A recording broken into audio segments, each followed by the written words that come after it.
Hey guys, Gemma from ASD Rocks, and I'm wanting to talk to you today about lies.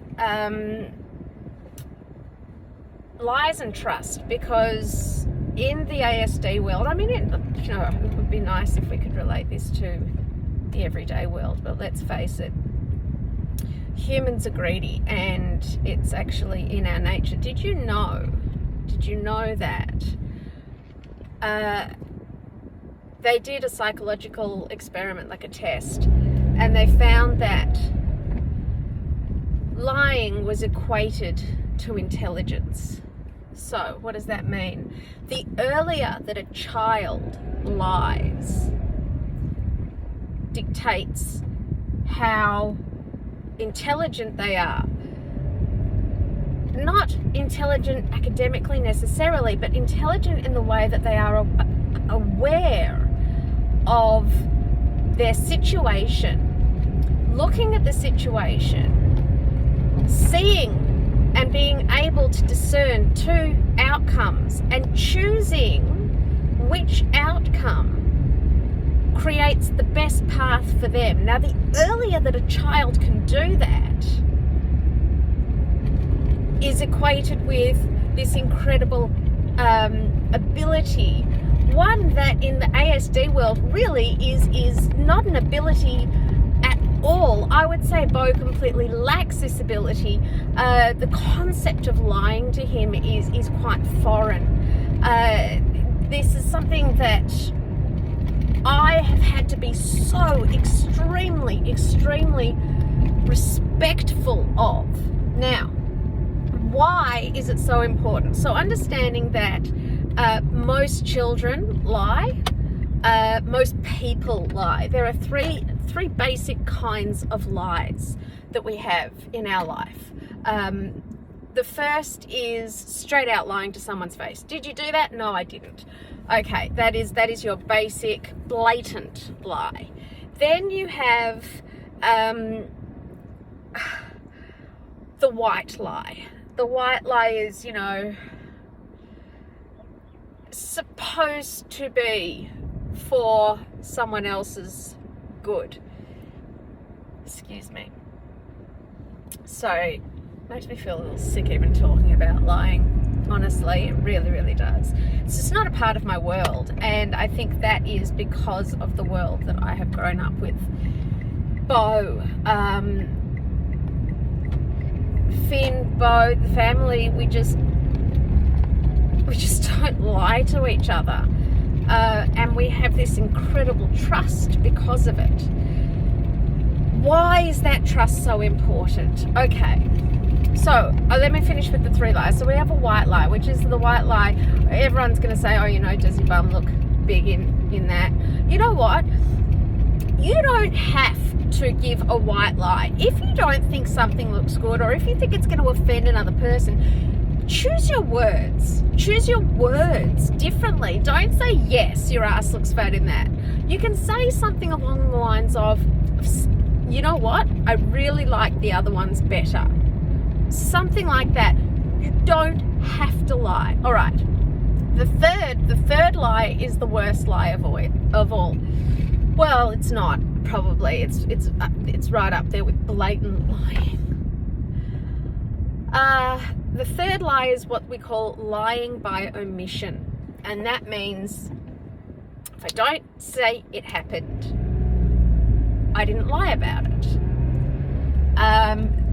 This is often the case with kids, for example, breaking something and not telling the parents, or skipping school and not telling the parents. If the parents don't ask, did you skip school? They haven't lied, therefore it's not a lie. So it's called lying by omission. It means you're not telling the truth, but you're not lying, and it feels much better to keep secrets. Woo! I almost hit a bird. But it's not. It is. I think it's far more treacherous, far more deceitful, far more deceiving you know, than any of the other lies, because, you know, it's secretive. It's intentionally narcissistic. Anyway, why does this relate to autism? It relates to autism for a very, very good reason. It is every reason that Beau is who he is today. So, because Beau doesn't understand the concept of lying, and because I request of Beau to do things on a basis of trust, anything like, you know, trying a new food, if he doesn't trust me, he's not going to do that. Going to therapy, if he doesn't trust me, he's not going to do it. You know, learning to drive, if he doesn't trust me, he's not going to do it. So when I wanted to go out, for example, if we had family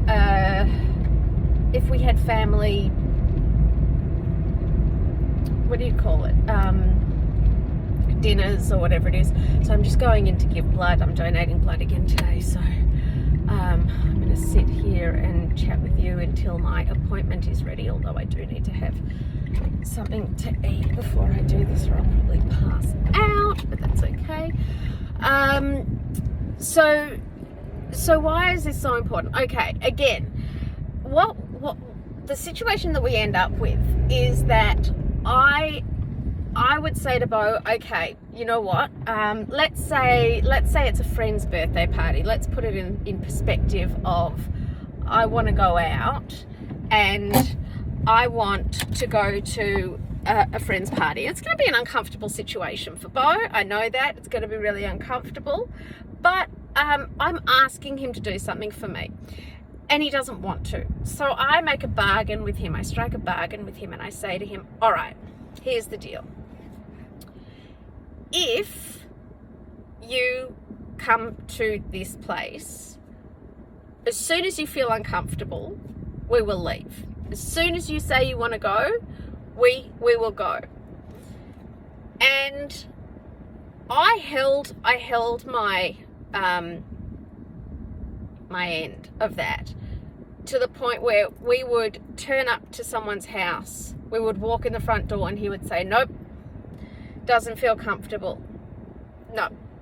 And I would say, really sorry guys, we tried, it's not going to work today, gotta go. And we would leave. And because of this, the trust between Beau and I grew. And I was able to negotiate more and more. So he knew that he could trust me. If I said, look, I know you're not going to feel comfortable, but I want you to give it a try. And if it doesn't work for you, if you're uncomfortable, I promise you that I'll stop it, we'll leave, you know, or you won't have to do it, or whatever it happens to be. And he has such trust in me that I will keep my word, because I have proven to him that I've done that.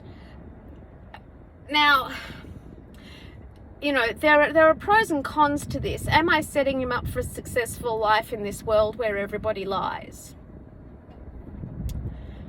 No, I'm not. What about, I'm crazy for time. What about Finn? Poor Finn. He's like coming to me going like, my friends are full of shit. And I've had to sit down and talk to him about it and say, mate, our family is different. And I think it must be so hard. It must be so hard for people who come into our family, for people who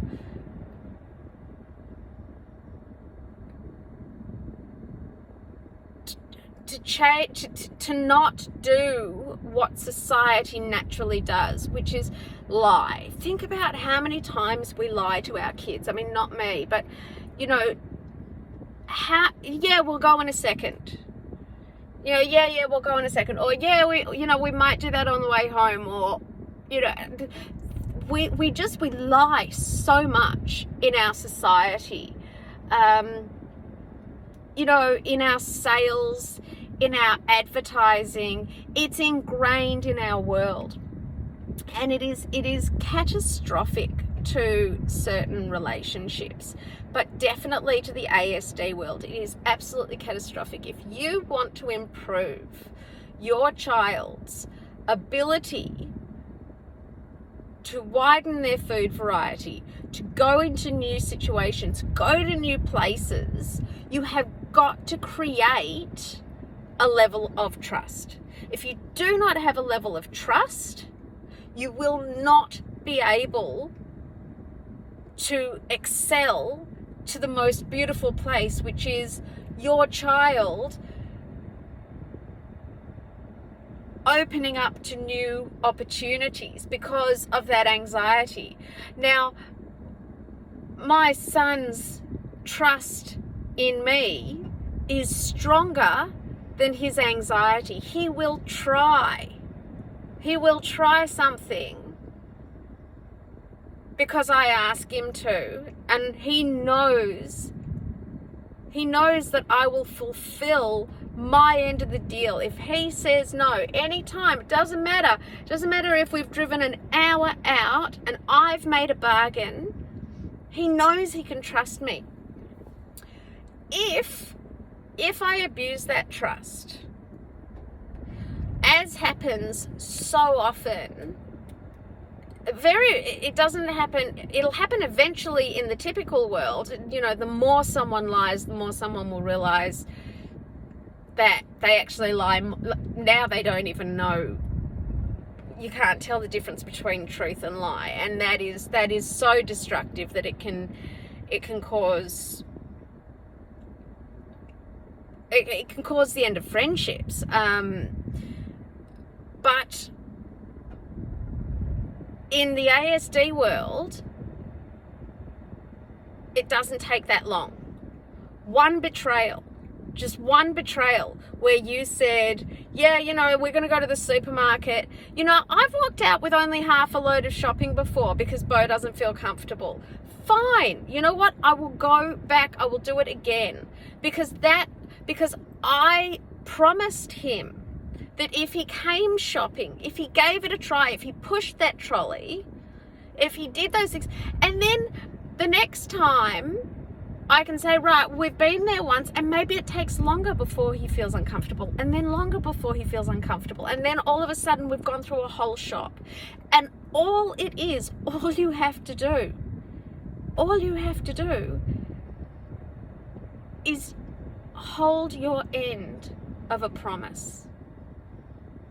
Just don't lie. Don't lie by omission. Don't, you know, if you say, oh, okay, we'll go in 5 minutes, and 5 minutes passes and you notice that they're doing kind of okay, be the better person, because I promise you it will pay off. It will pay off in spades, because that trust, that bond that you create with that person will be unbreakable. How many people in this life do you know that you can say that about? If you betray that trust just once, they may close off to all new experiences. If they get pushed too far just once, I mean, you know, we let why we do, I don't know. We let ourselves get pushed around by other people, left, right, and center. How many times have you been? Why we do it, I don't know. Why it's acceptable in regular society, I genuinely do not know.